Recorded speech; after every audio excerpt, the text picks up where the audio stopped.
The leadership skills that we employ are the basic tenets of the foundations that we receive from our military training. Most effective leadership skill has been our focus, people, and execution.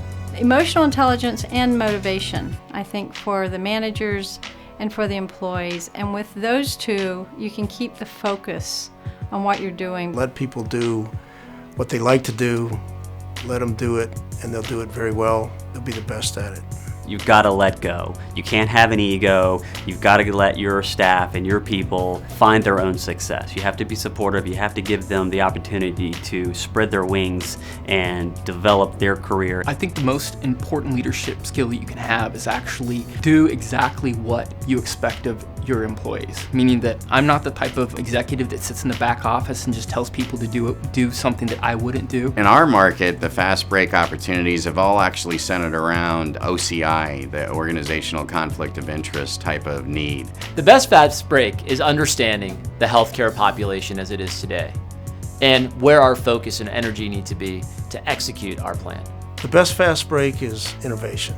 Times are changing, markets are changing, the threat is changing, and the competition is changing. Well, there's actually a lot going on in the marketplace for electronic discovery right now.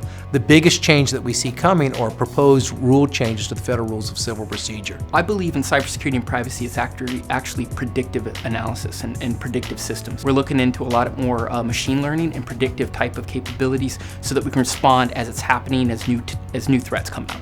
We have 2 fast break opportunities now. We've had a great national distribution partner for the last 5 years.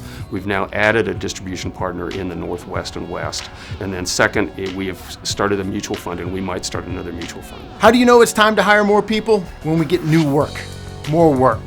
When the people in the office are working a 50, 60, 70-hour week, then it's time to help even it out. One, through requirements, so if there's a real need out there for different talent, then we're going to try and provide that solution to the government.